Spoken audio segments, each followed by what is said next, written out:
होती है और वर्तमान सरकार के आखिरी बजट सत्र के अंतर्गत यदि सबसे बड़ी कोई घोषणा हो सकती है तो वो प्रदेश में नए जिलों को लेकर हो सकती है। रही रामलोहाया रिपोर्ट की यदि हम बात करें तो ऐसा माना जा रहा है कि लगभग रिपोर्ट सौंप दी गई है या कि रिपोर्ट अंतिम चरण में है।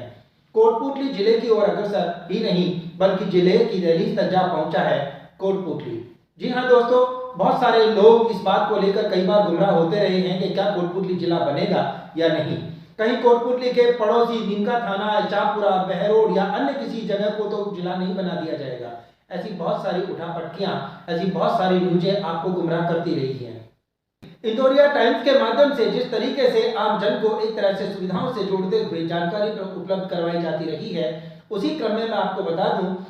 जिले की कवायद करने वाले हर एक उस उपखंड क्षेत्र को कम से कम जिले के उन तमाम मापदंडों को पूरा करना होता है जिसके अंतर्गत क्या शिक्षा, क्या स्वास्थ्य, क्या सड़क, क्या एडमिनिस्ट्रेशन, क्या वो तमाम संसाधन जिसके आधार पर जिले के लिए जो रेवेन्यू हमें चाहिए वो रेवेन्यू भी वो क्षेत्र जनरेट कर भी पाएगा या नहीं, या कि वर्तमान सरकार के अंतर्गत निर्धारित की गई जिले की मापदंडों के अनुसार क्या वो जिला बनने को तत्पर वो उपखंड क्षेत्र, क्या वहां नगर परिषद है,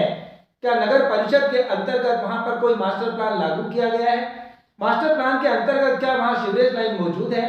या कि तमाम वो ऑफिसेज या वो सुविधाएं जो कि क्षेत्र को मिलने वाली हैं उन तमाम सुविधाओं की वो पैरवी कर सकता है। ये बहुत सारी बातें होंगी जो कि कोटपूतली को जिला बनाए जाने के फेवर में हम सब लोगों को गौरवान्वित महसूस करवाने वाली है।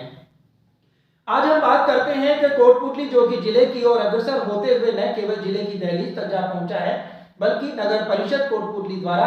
अपने मास्टर प्लान 2011 से 31 के अंतर्गत पहले 2 चरण की कार्रवाई पूर्ण करने के उपरांत आज तीसरे चरण की कार्रवाई नगर परिषद द्वारा प्रारंभ की जाती है।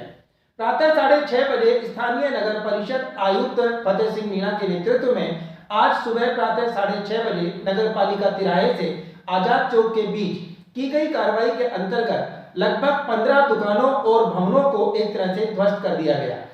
जिस तरह से कार्रवाई को प्रारंभिक दौर में अंजाम दिया गया उसे लेकर ऐसा लग रहा था कि चूंकि लगभग 80% व्यापारियों ने अपने अतिक्रमण क्षेत्र में आने वाले या नगर परिषद के द्वारा चिन्हित किए जाने वाले व्यापारिक व आवासीय भूखंडों को स्वयं तोड़ करके अपने निर्धारित मापदंड के अंतर्गत उन्होंने सरकार को या प्रशासन को कोऑपरेट करने का प्रयास किया। बावजूद इसके कुछ ऐसे भूखंड या ऐसे व्यापारिक प्रतिष्ठान बचे हुए थे जिन्हें इस बात का अंदेशा था कि उन्हें हाई कोर्ट से या माननीय न्यायालय से कुछ राहत मिल जाने वाली है और उनको किसी कार्रवाई का सामना नहीं करना पड़ेगा। लेकिन ऐसा तब निष्फल हो गया जबकि पीड़ित व्यक्तियों के द्वारा हाई कोर्ट के माननीय न्यायालय के दरवाजे खटखटाए जाते हैं और वहां न्यायालय द्वारा ये कह दिया जाता है कि मुआवजे को छोड़कर अन्य किसी भी मामले में मास्टर प्लान में किसी तरह का कोई व्यवधान पैदा बीच में नहीं होना चाहिए। अर्थात न्यायालय द्वारा उन पीड़ित व्यापारिक प्रतिष्ठानों से जुड़े हुए लोगों को कोई रिलीफ नहीं दिया गया। परिणाम स्वरूप आज सुबह होने वाली कार्रवाई के अंतर्गत कार्रवाई शुरू होती है और पूरे लाव लश्कर के साथ फतेह सिंह मीणा में जाप्ता वहां पर पहुंचते हैं और चूंकि मौके पर किसी तरह की कोई असुविधा ना हो, किसी तरह की कोई ऐसी जनहानि ना हो या कोई विरोध का सामना ना करना पड़े, तो फतेह सिंह मीणा के साथ मौजूद रहे स्थानीय उपखंड अधिकारी ऋषभ मंडल, एसीएम सूर्यकांत जी शर्मा और सवाई सिंह शेखावत जो थाना इंचार्ज हैं। आप तमाम लोगों की मौजूदगी में कार्रवाई प्रारंभ होती है। जीरो ग्राउंड रिपोर्ट के लिए चलिए अब हम आपको ले चलते हैं आजाद चौक। जैसा कि नाम है इसका आजाद चौक, यदि बात ऐतिहासिक पृष्ठभूमि की जाए तो स्वर्गीय डॉक्टर महावीर प्रसाद शर्मा द्वारा लिखित तोराबाटी के इतिहास के संदर्भ में आजाद चौक की अपनी एक विशेष भूमिका है। कोई भी बड़ा आंदोलन क्यों ना रहा हो, आज चाहे वो आंदोलन कहीं भी होता हो, लेकिन तमाम वो आंदोलन की शरणस्थली यदि कोई रहा है या कोई मंच ऐसा रहा है तो आजाद चौक का वही मंच रहा है जहां से आज इस कार्रवाई को अंजाम दिया गया। सड़कों को दौरा करने और जो आजाद चौक है उसको मूल स्वरूप में लाने के लिए आज की कार्रवाई चालू हुई है। इसमें आज जिन सेक्टर को हटाया जाना है उनमें एक सेक्टर है पुस्तकालय के बाद की दुकानें हैं, एक पीछे रोशन रावत जी का कॉम्प्लेक्स है और इसके अलावा लगभग 90% लोगों ने छुट्टी रखा थी। बाकी लेकिन बता दूँ आपको इंटेंशनली कुछ भी नहीं है, जो भी डिसीजन लिया हुआ है नगर परिषद बोर्ड द्वारा लिया हुआ है और इनको काफ़ी टाइम दिया था पहले कि भाई 99% लोग कुछ छोड़ चुके, टाइम काफ़ी मिल चुका,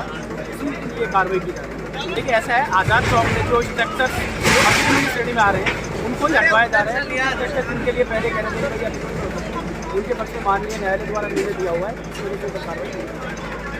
आजाद चौक के बिल्कुल सामने जो जगदीश मीनानी जी का एक व्यापारिक प्रतिष्ठान है, उससे लगती हुई तमाम जो दुकानें हैं, वहां से आज एक तरह से नगर परिषद की कार्रवाई शुरू होती है। उस बिल्डिंग को ध्वस्त किया जाता है और जैसे ही बिल्डिंग को ध्वस्त किए जाने का कार्य प्रारंभ होता है, उसी बीच बिल्डिंग से जुड़े हुए व्यापारिक प्रतिष्ठान के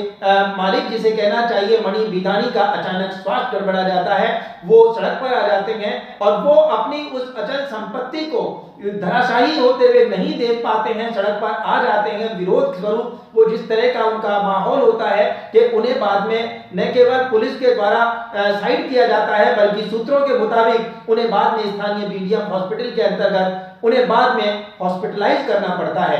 केवल और केवल एकमात्र इस घटना के अलावा कहीं प्रशासन को कोई विरोध का सामना नहीं करना पड़ा। इसके प्रति प्रशासन न केवल आम नागरिकों के प्रति बल्कि शहर के प्रति ऑब्लाइज है, यह जानते हुए कि वो शहर जो वर्षों पुरानी जिले की मांग करता रहा, आज जिले के दौर में जहां मास्टर प्लान को लागू किए जाने की आवश्यकता आन पड़ी है, वहां सड़कों को चौड़ा करने की जहां आवश्यकता पड़ रही है, सौंदर्यीकरण का जहां सवाल आता है, वहां बढ़ चढ़कर व्यापारी स्वयं आगे से आगे बढ़कर न केवल अपने ही भवनों प्रतिष्ठानों पर हथौड़ा चलाते हुए देखे जा सकते हैं, बल्कि इन चौड़ी सड़कों और सौंदर्यीकरण के प्रति बहुत ज्यादा उत्सुक दिखाई दे रहे हैं। तो ये जो स्थान आप देख रहे हैं, यह एक ऐतिहासिक स्थान होने के साथ साथ उस भामाशाह की एक स्मृति में बनाया गया वह अमर पुस्तकालय है, जिसे वह अमर पुस्तकालय है जिसे इस समय भाषा विभाग के द्वारा अंडरटेक कर लिया गया है, जिसके रखरखाव की जिम्मेदारी पहले नगर पालिका की थी, तो अभी नगर पालिका से क्रमोन्नत नगर परिषद इसके रखरखाव को ध्यान में रखते हुए इसके लिए पूरी तरह से आश्वस्त है कि कहीं इस पुस्तकालय से जुड़ा हुआ कोई भी अतिक्रमण शेष ना रह जाए। दोस्तों, मुझे ये बताते हुए आपको बड़ा हर्ष हो रहा है कि जिस समय पुस्तकालय का निर्माण जिस समय पुस्तकालय के अंतर्गत हॉल का निर्माण किया जा रहा था, कंस्ट्रक्शन को बढ़ाया जा रहा था, अतिक्रमण को लेकर के दुकानों पे निशानदेही कर दी गई थी, उस समय कुछ लोगों को गलतफहमी हो चली थी, या कि मैं कह सकता हूं कि खबर का असर राजनीति बेअसर। इंदौरिया टाइम्स का यह स्लोगन यहां पर इसलिए लागू हो जाता है कि जिस समय वो निर्माण हो रहा था, जिस समय वो तोड़ाफोड़ी हो रही थी, जहां उन पुस्तकालय के बाहर बनी हुई 8 दुकानें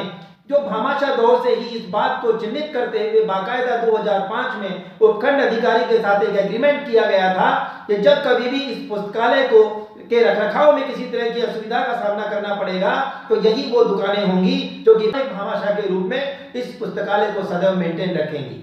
इन्हीं दुकानों के माध्यम से उसके रखरखाव को मेंटेन किया जा सकता है। लेकिन कहते हैं कि कई बार बदनीयती आदमी को विवेक शून्य कर देती है। ऐसी स्थिति में कि जब सभी लोग अपने अपने प्रतिष्ठानों को हदों में रखने के लिए तोड़ रहे थे, उसी समय कुछ लोगों को यह गलतफहमी हो चली थी कि उनके द्वारा बिना नगर परिषद को सूचित किए, बिना उसकी स्वीकृति प्राप्त किए, जिस तरह से उन लोगों ने न केवल उसके पटाव और गाटर को खुर्द-बुर्द कर दिया, बल्कि उसे नया रूप देकर आनंद फानन में दिन रात लग करके दुकानें बना दी, उसके ऊपर शटर लगा दिए गए और ये मान लिया गया, ये मैसेज कर दिया गया कि न्यूज का कोई असर नहीं होता।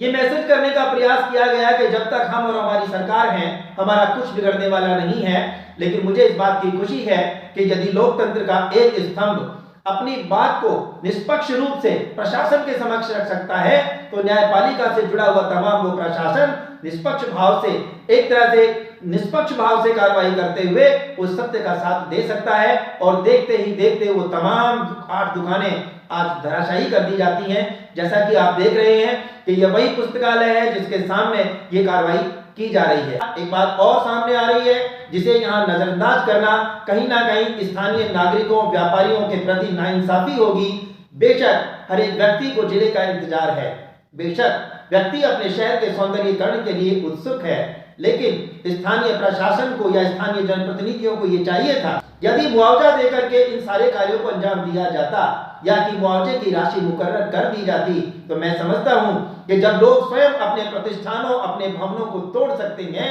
तो संभवतः प्रशासन के लिए मेरे ख्याल से उन लोगों के पुष्प के हार भी पकड़ तैयार रहते। मैं इंदौरिया टाइम्स के माध्यम से स्थानीय प्रशासन, विशेषकर नगर परिषद से ये उम्मीद करता हूं कि वे जिन लोगों के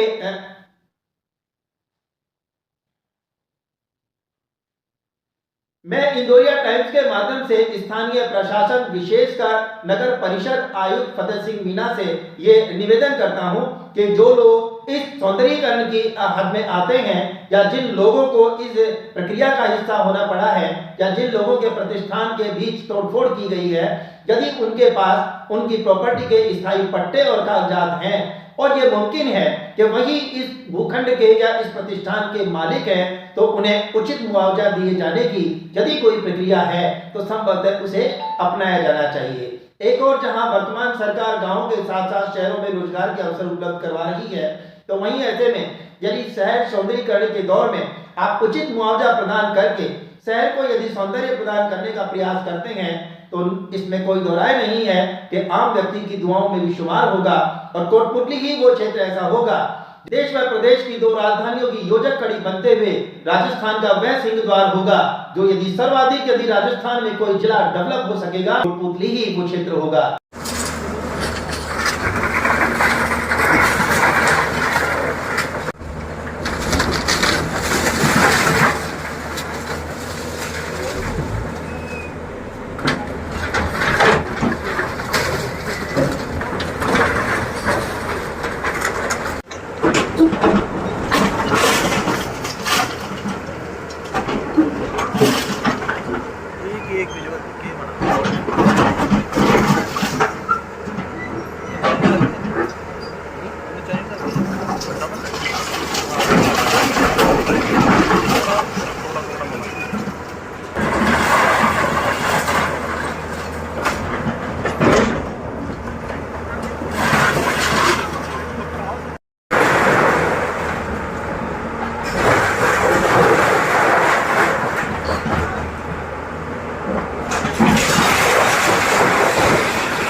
क्या बोले चाचा,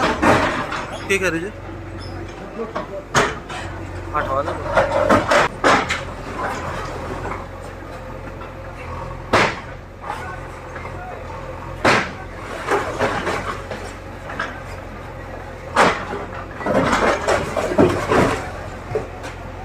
40 हज़ार रुपये लगा के ज़्यादा ला के यार में सही काम हो